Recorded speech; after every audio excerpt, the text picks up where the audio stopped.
Fala aí, galera. Então a gente está voltando agora para o segundo bloco. Então vamos lá. Nosso estudo dirigido agora vai finalizar a parte teórica, mas ficando em cima de alguns aspectos muito importantes.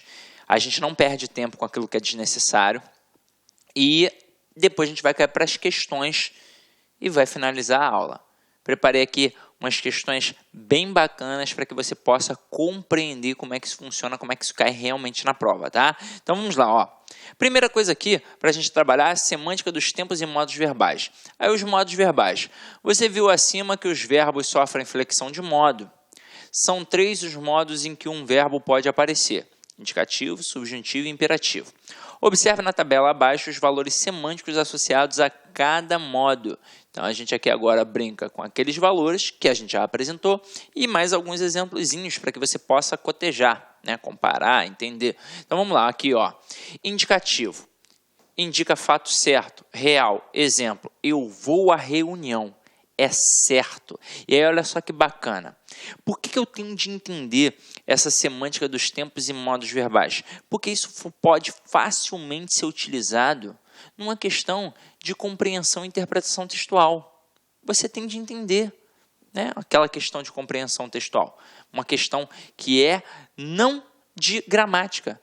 É uma questão de análise textual, mas que você depende da gramática para entender aquele texto. Olha só que bacana. Então, é por isso, na língua portuguesa, tudo depende de contexto, está tudo interligado. Então, vamos lá.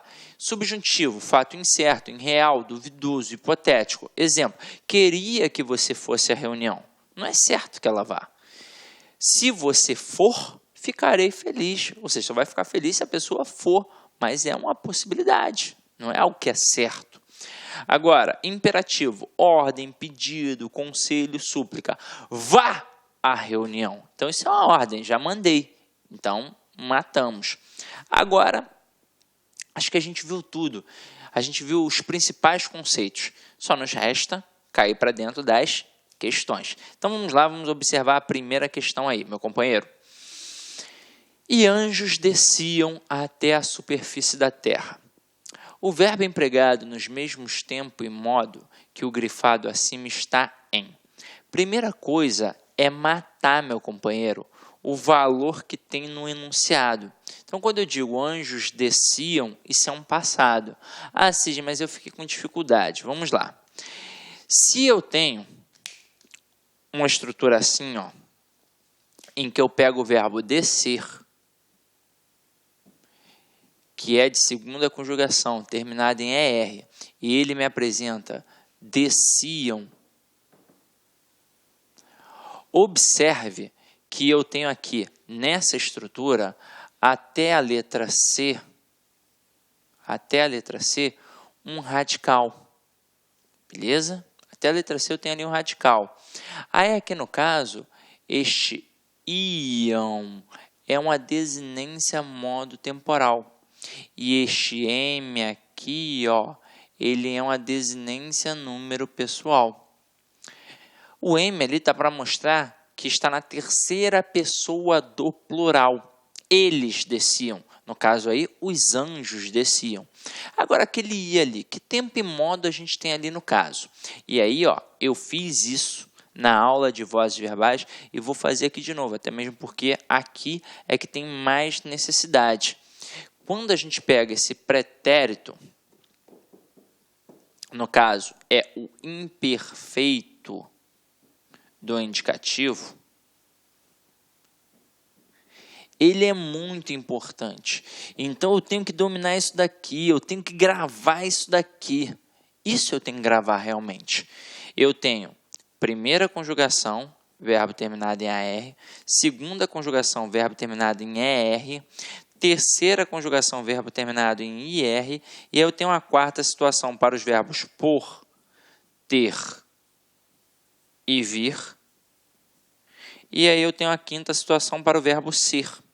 Por que eu crio uma quarta situação, por exemplo? Vamos lá, por que o por, o verbo terminado em OR e todos os seus derivados não estão ali na segunda conjugação? Porque ele é um verbo irregular. Tanto é que eu preciso estudar verbos irregulares. São 4 verbos que eu devo dominar sempre. Verbos por, ter, vir e o ver, sabia? Esses 4 verbinhos irregulares, eles precisam ser estudados, porque caem muito em provas. Agora aqui a gente está matando com quem? Com por, ter e vir, que são atrelados à estrutura do pretérito do imperfeito do indicativo. É claro que o ver vai cair aqui na mesma pegada da segunda conjugação. Agora, eles são irregulares, e por isso eu coloquei numa forma à parte. E aí, quem é o mais irregular de todos? É o verbo ser. Detalhe, eu não estou pegando apenas estes verbos na estrutura primitiva. São estes verbos mais os seus derivados, como entreter, como provir, como propor, como compor e por aí vai. Então, é o seguinte. Verbos terminados em AR, para mostrar esse passado contínuo, que é pertinente ao pretérito imperfeito indicativo, vai mostrar a desinência vá. Falar, falava, jogar, jogava, brincar, brincava e por aí vai. Verbos terminados em AR, ó, vai ser a desinência ia. Então, ó, descer, descia. Correr, corria e por aí vai. Ver, via e por aí vai. Verbos terminados em AR, como eu sempre digo, imitam o de segunda. Então, vai ser mais uma vez a desinência ia. Ó, sorrir, sorria, partir, partia e por aí vai. Sempre dando esta noção de continuidade. Agora aqui, ó, por, ter e vir. Desinência NHA. Vir, vinha, ter, tinha, por, punha. E o verbo ser, desinência modo temporal, era. Então, se eu tenho ali desciam, e eu quero o mesmo tempo e o modo, eu já sei que é pretérito imperfeito, o tempo, e o modo é o quê? Indicativo, porque se é de segunda conjugação e apresenta o ia, é pretérito imperfeito indicativo. O que eu vou fazer dentre as opções abaixo? Vou procurar verbos que apresentem estas estruturas, vá, ia, NHA e era. É isso que eu vou fazer. Então, vamos cair para dentro aí, mais uma vez, da primeira questão. Já defini que desciam é pretérito imperfeito indicativo. Vou procurar agora outro que seja pretérito imperfeito indicativo. Letra A. Que simplesmente desistimos. Desistimos é um passado completamente realizado. Então, pretérito perfeito. Letra B. Cresci. No auge da boataria. Cresci é algo que já aconteceu completamente realizado também. Então, pretérito perfeito. Letra C. Que não se vê em discos voadores.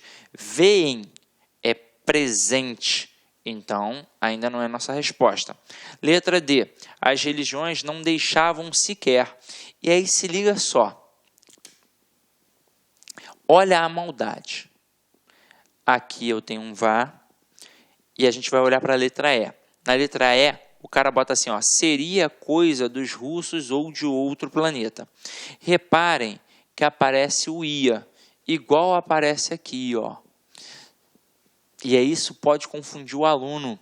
Só que, gente, aqui eu estou falando do verbo ser. Verbo ser, para marcar um pretérito imperfeito indicativo, deveria ter a desinência modo temporal era. Quando eu coloco seria, eu estou utilizando um futuro do pretérito. Então, não tem como ser a nossa resposta. Agora aqui, ó, deixavam, eu estou trabalhando com o verbo deixar, que é primeira conjugação. Quando eu tenho um verbo de primeira conjugação e aparece a desinência modo temporal vá, eu mostro que é um pretérito imperfeito indicativo. Sem contar que aqui, ó, é ainda pretérito perfeito indicativo e ainda é terceira pessoa do plural. Deixavam e desciam. Mas ele nem entrou nessa seara, né? Só trabalhou tempos e modos. Então, aqui, primeira questão, gabarito letra D de dado. Então, vamos lá. Vamos para a segunda questão. Na segunda questão, o camarada bota assim, ó. O aparelho de TV era um móvel exclusivo da sala de estar. A frase cujo verbo está flexionado nos mesmos tempo e modo que o grefado na frase acima é. Galera, já matamos. Apareceu o era, é pertinente ao verbo ser, então está mostrando que é um pretérito imperfeito do indicativo. É isso que eu vou fazer aqui agora. A gente já viu o quadrinho, então vou procurar vá, ia, NHA e ERA. Então, vamos lá. Letra A. Os adultos, adultos que passaram a maior parte de sua infância e adolescência. Passaram, então é passado. E é um passado completamente realizado. Então, pretérito perfeito. Não é a nossa resposta. Letra B. Com que aumentasse a exposição aos meios eletrônicos. Aumentasse, olha só essa terminação aqui, ó, SSE. Isso marca um subjuntivo, então já não posso pensar em indicativo, então já elimino. Letra C, que não roubavam. Opa, roubavam vem do verbo roubar. Verbos de primeira conjugação que apresentam a desinência modo temporal vá mostram que é um pretérito imperfeito indicativo. Então, gabarito da questão 2, letra C. A título de curiosidade, letra D. A TV ganhou. Então, é passado completamente realizado, pretérito perfeito. E letra E. O leitor com 50 anos talvez resgate na memória uma época. Então, ali a gente tem um presente do subjuntivo, né? Não é a nossa resposta. Então, opa, peraí. Gabarito da questão, realmente, letra C. Vamos para a questão 3, meus companheiros. Vamos lá, ó.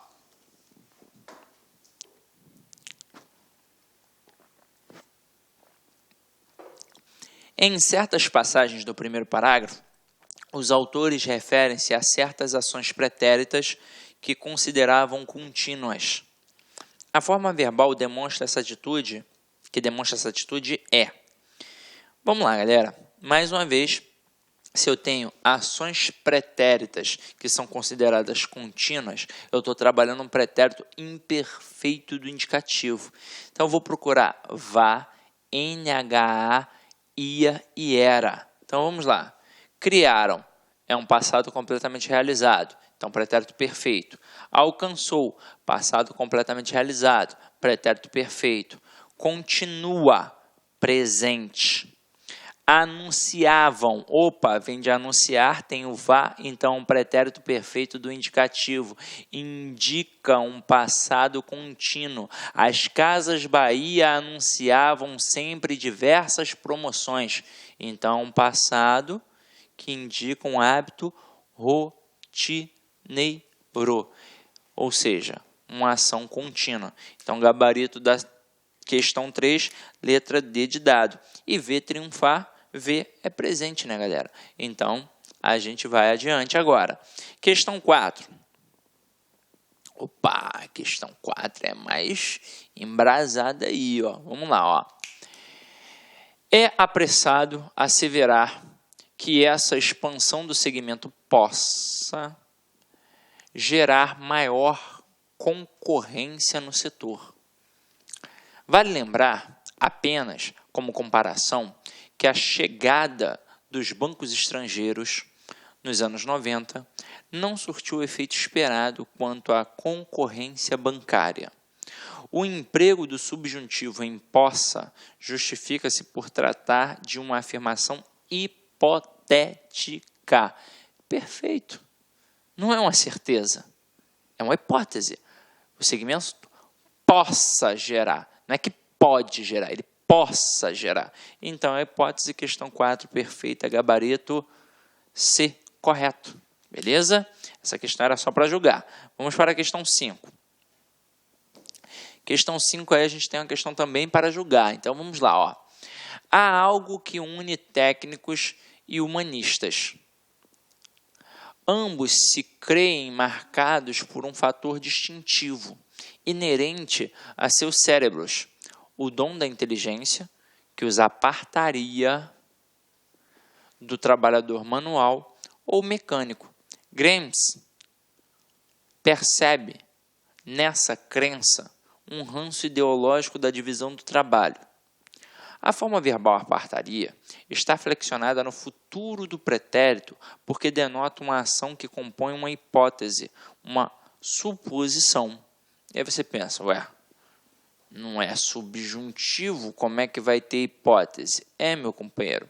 Só que é o seguinte, quando eu tenho o futuro do pretérito, como é o caso aqui, a gente também tem a possibilidade de ter uma estrutura que denota uma hipótese, uma possibilidade, algo que ainda é incerto, até mesmo porque o dom da inteligência que os apartaria do trabalhador, ou seja, apartaria. A gente não diz certamente que ele vai apartar, apartaria, não apartou. Então não é algo que é certo, é algo que é uma possibilidade, uma hipótese. Então a questão 5 também está o quê? Correta, pode botar aí. Agora olha a questão 6. Questão 6 está assim, foi por participar de um ato público em 1980 que o Chico Mendes passou a ser fichado e perseguido pelos militares.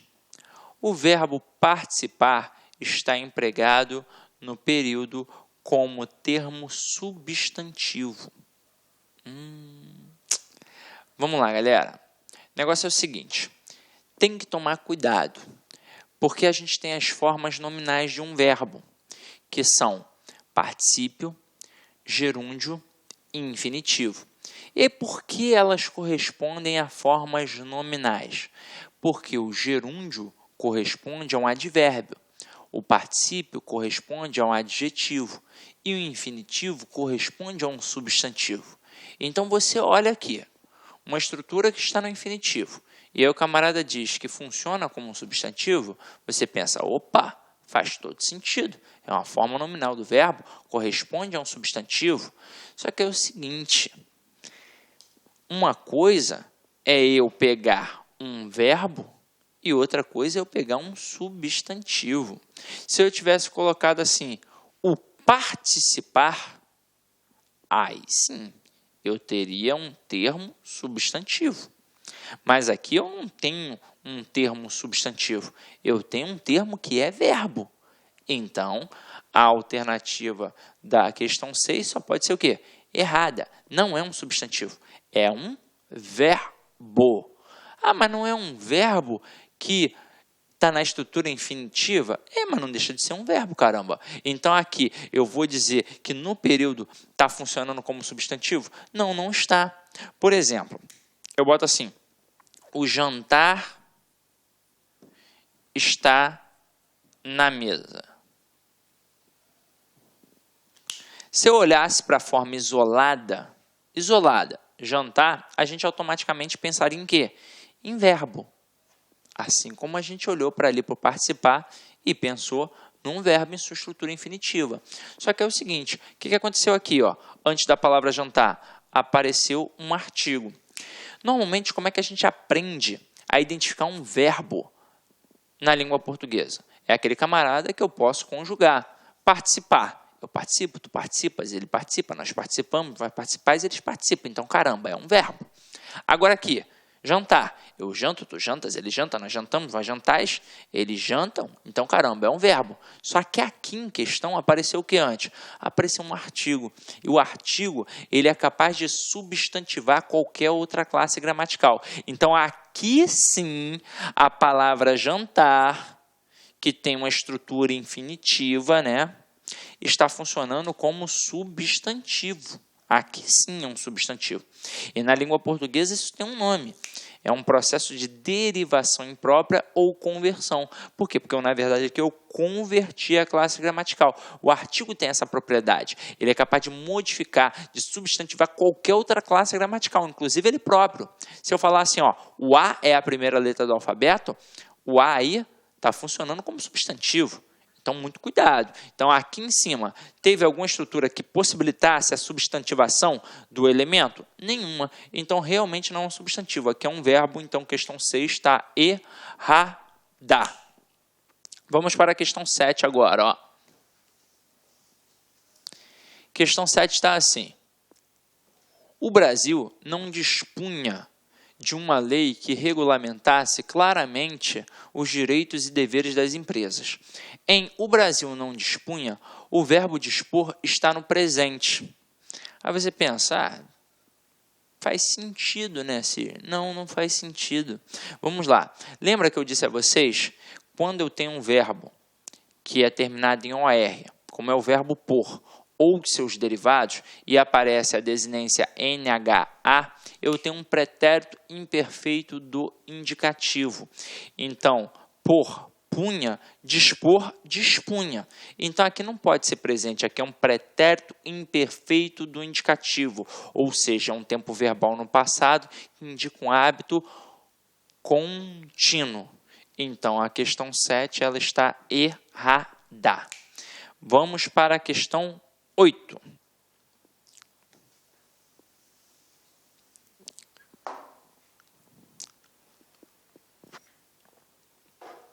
A questão 8 está assim, ó. A linha que ligara o Rio de Janeiro a São Paulo a 360 km por hora deverá ir a leilão até o fim do ano. A substituição da locução verbal deverá ir pela forma verbal irá mantém a correção gramatical do texto e as ideias nele originalmente expressas. Então vamos lá. Ele quer que eu tire o deverá ir e coloque o irá. Vamos fazer isso. A linha que ligará o Rio de Janeiro a São Paulo a 360 km por hora irá a leilão até o fim do ano. Aí, vamos pensar. Deverá ir e irá? Dá para colocar ali. Dá para colocar. Então, vai manter a correção gramatical? Vai manter. Dá para eu dizer, é possível. Não teria problema nenhum. Eu estou trabalhando com uma estrutura que está me mostrando um futuro. Tem um futuro, ok? Tem um futuro. E é um futuro que marca um presente. É um futuro do presente. Beleza. Agora, existe a diferença entre a locução e o verbo sozinho. Quando eu coloco o verbo sozinho, eu denoto uma certeza. Então, ali, ó, a linha que ligará o Rio de Janeiro a São Paulo a 360 km por hora irá a leilão, ou seja, é certo.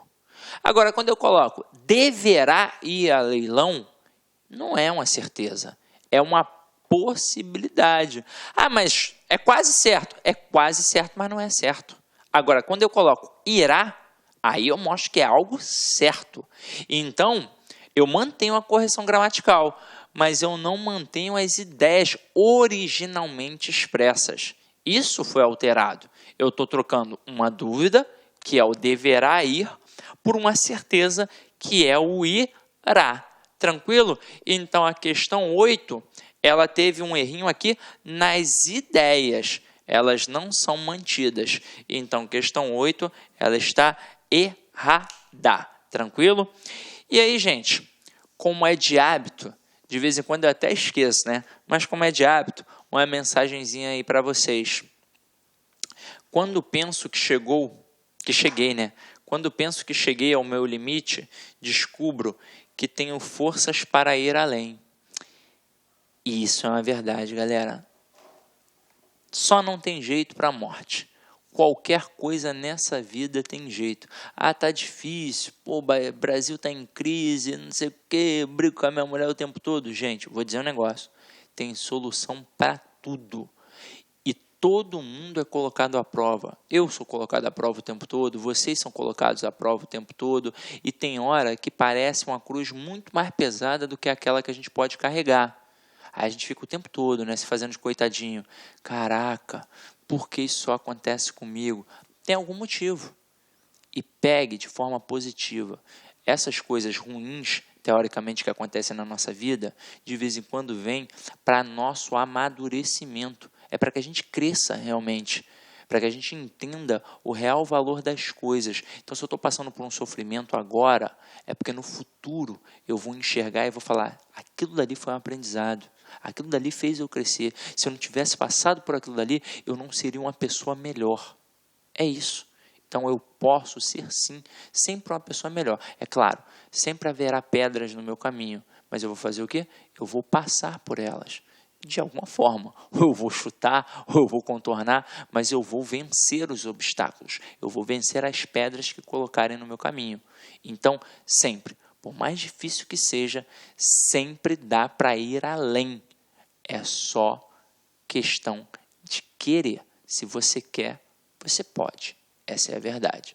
Então, meu companheiro, avalie a aula aí, por favor, porque sempre é feita com muito carinho, com muito cuidado. É claro, nem sempre a gente está num bom dia, nem sempre a gente consegue atingir a todos, até mesmo porque é uma videoaula. Às vezes você tem uma dúvida que nunca consegue tirar, e é impossível tirar aqui na hora, nesse exato momento, mas por isso a gente tem aí diversas possibilidades de conseguir responder nas mídias sociais. Nem sempre eu consigo responder. Eu vou explicar por quê. Porque são muitas mídias e são muitos alunos. É algo que passa no Brasil inteiro. O curso disponibiliza alguns trechos de aulas no YouTube, então muita gente acaba tendo acesso também. E às vezes eu recebo 200, 300 mensagens por dia. É claro que alguma vai passar batida. E se passar batida, caramba, como é que eu vou? Ih, esqueci de responder aquela. É impossível. Então eu acabo perdendo alguma pergunta. Então insista. Eu não respondo por maldade, não, ou porque é um desleixo. É um aluno, não vou responder. Não, muito pelo contrário. Eu faço questão de responder. Agora, é claro, só vou responder quando eu realmente conseguir visualizar. E às vezes eu até cliquei ali naquela hora, mas me chamaram para alguma coisa, acabei perdendo. Então, continue insistindo, que se você tem alguma dúvida, eu vou responder, ok? Então, é isso aí. Ide em paz e que o Senhor sempre vos acompanhe.